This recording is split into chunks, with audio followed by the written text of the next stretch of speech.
Used car ഡീലർമാർക്കുള്ള ഒരു ചെറിയൊരു information അഥവാ ഈ ഒരു സർട്ടിഫിക്കറ്റ് ഇന്നലെ മലപ്പുറം RT ഓഫീസിൽ നിന്ന് നമുക്ക് കിട്ടിയതാണ്. ഓതറൈസേഷൻ പുതിയൊരു നിയമം, കേന്ദ്ര സർക്കാരിൻ്റെ പുതിയൊരു നിയമം വന്നിട്ടുണ്ട്. ഓതറൈസേഷൻ സർട്ടിഫിക്കറ്റ് എല്ലാ യൂസ്ഡ് കാർ ഡീലർമാരും എടുക്കണം എന്ന് പറഞ്ഞിട്ടുള്ള ഒരു നിയമം വന്നിട്ടുണ്ട്. അപ്പോൾ സാധാരണ എല്ലാ യൂസ്ഡ് കാർ ഡീലർമാർക്കും ഒരു പഞ്ചായത്ത് ലൈസൻസും അതുപോലെ തന്നെ നമുക്ക് പിന്നെ ഒരു GST അങ്ങനത്തെ കാര്യങ്ങളെ ഇപ്പം ബേസിക്കലി ഉണ്ടാവുള്ളൂ. അപ്പോൾ ഈ ഒരു സർട്ടിഫിക്കറ്റ് കിട്ടാൻ നമ്മൾ എന്തൊക്കെയാണ് ചെയ്യേണ്ടത്? കുറേ ആളുകൾ ഇന്നലെ ഈ ഒരു ഇത് നമ്മൾ ഷെയർ ചെയ്തിരുന്നു. അപ്പോൾ ആ ഒരു ഫ്ലയർ ഷെയർ ചെയ്തതിന് ശേഷം പല ആളുകളും നമ്മുടെ സുഹൃത്തുക്കളായിട്ടുള്ള പല യൂസ്ഡ് കാർ ഡീലർമാരും നമ്മളെ നിരന്തരം കോൺടാക്ട് ചെയ്തുകൊണ്ടിരിക്കുക. അപ്പോൾ എല്ലാവർക്കും പറഞ്ഞു കൊടുക്കാനുള്ളൊരു ബുദ്ധിമുട്ടാണ്. നമ്മൾ അതിൻ്റെ ഒരു രൂപം പെട്ടെന്ന് പറയുകയാണ്. ആദ്യം നമ്മൾ ചെയ്യേണ്ടത് നമ്മളെ CA-കാരനെ, നമ്മളെ ചാർട്ടേഡ് അക്കൗണ്ടൻറ്റിനെ സമീപിച്ചിട്ട് ഉദ്യം രജിസ്റ്റർ എന്ന് പറഞ്ഞ സർട്ടിഫിക്കറ്റ് ഉണ്ടാക്കണം.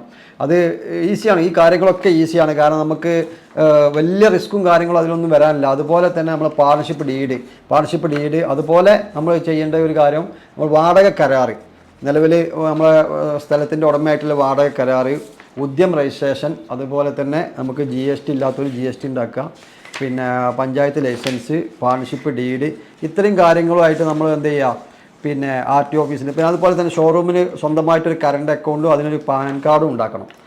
എന്നിട്ട് എന്ത് ചെയ്യുക, RT ഓഫീസിൽ ഇതിൻ്റെ ഒക്കെ എല്ലാം വെച്ചിട്ട് നമ്മൾ ഒരു അപേക്ഷ കൊടുത്തു കഴിഞ്ഞാൽ നമ്മൾ ഇതെല്ലാം സെറ്റാക്കിയതിന് ശേഷം ഓതറൈസേഷനും വേണ്ടിയിട്ട് നമ്മൾ അപേക്ഷ നമ്മൾ RT ഏജൻറ്റ് മുഖാന്തരം നമ്മൾ കൊടുക്കുക, അല്ലെങ്കിൽ നേരിട്ട് കൊടുക്കാം. എന്നിട്ട് ഒരാഴ്ചൻ്റെ ഉള്ളിൽ MVD വന്നിട്ട് നമ്മൾ ഷോറൂമൊക്കെ ഒന്ന് സെർച്ച് ചെയ്യും. ഇതിൽ വേറെ കാര്യം എന്താ വെച്ചാൽ, ഇതിലിപ്പോൾ ഞാൻ കാണിക്കാത്ത നമ്മളെ സൈറ്റ് പ്ലാൻ ഉണ്ട്, നമ്മളെ ഷോറൂമിൻ്റെ ഒരു പ്ലാൻ നമ്മുടെ എഞ്ചിനീയറെ വെച്ചിട്ട് നമ്മൾ എന്ത് ചെയ്യണം, അതും കൂടി ഇതിൻ്റെ കൂടെ ആഡ് ചെയ്യണം. RT ഓഫീസിൽ നിന്ന് MVD വന്ന് ചെക്ക് ചെയ്തതിന് ശേഷം നമ്മളെ എന്ത് ചെയ്യും, നമ്മളെ അങ്ങോട്ട് ഇയറിങ്ങിന് RTO വിളിക്കും. മെയിൻ RTO നമ്മളെ ഇയറിങ്ങിന് വിളിച്ച് നമ്മളെ റൗണ്ട് സീലും കാര്യങ്ങളും കൊണ്ട് നമ്മൾ അവിടെ പോയിട്ട് നമ്മളൊരു 1-2 പേപ്പറിൽ അവിടെ RTOൻ്റെ മുമ്പിൽ തന്നെ കാര്യങ്ങളൊക്കെ ബോധിപ്പിച്ചതിന് ശേഷം നമ്മൾ ഒപ്പിട്ട് കൊടുത്തു കഴിഞ്ഞാൽ ഒരു 1-2 ദിവസത്തിന് ശേഷം നമുക്ക് ഇങ്ങനത്തെ ഒരു ലൈസൻസ് നമുക്ക് എന്ത് ചെയ്യും, RTO ഇഷ്യൂ ചെയ്തിട്ട് നമ്മളെ കയ്യിൽ നേരിട്ട് തരും. ഇതിനിപ്പോൾ ഈ സർട്ടിഫിക്കറ്റ് കിട്ടിയതിന് ശേഷം നമ്മൾ എന്താ ചെയ്യേണ്ടതെന്ന് വെച്ച് കഴിഞ്ഞാൽ, എംപരിവാഹൻ സൈറ്റിൽ കയറിയിട്ട് ഒരു വാഹനം നമ്മൾ പർച്ചേസ് ചെയ്യുകയാണെങ്കിൽ ആ വാഹനത്തിൻ്റെ ഡീറ്റെയിൽ വെച്ചിട്ട് എന്ത് ചെയ്യുക, അതിൽ കയറുക. അങ്ങനെ കയറി കഴിഞ്ഞാൽ നമുക്ക് ഇങ്ങനൊരു ഇത് കിട്ടും. അഥവാ ആ വാഹനത്തിൻ്റെ ഒരു എഗ്രിമെൻറ്റ്, ഗവൺമെൻറ്റിൻ്റെ ഒരു നിലവിലുള്ള എഗ്രിമെൻറ്റിൻ്റെ രൂപത്തിൽ ഫുള്ള് ഇങ്ങനെ ആ വാഹനത്തിൻ്റെ നമ്പർ കാര്യങ്ങൾ ഒക്കെ ആയിട്ട് വാഹനത്തിൻ്റെ ഓണർക്ക് ഫോം 29C എന്നാണ് ഈ ഫോമിൽ പറയാം. ഈ ഫോം വഴിയാണ് നമ്മൾ എന്ത് ചെയ്യേണ്ടത്, ആ വാഹനം പർച്ചേസ് ചെയ്യേണ്ടത്.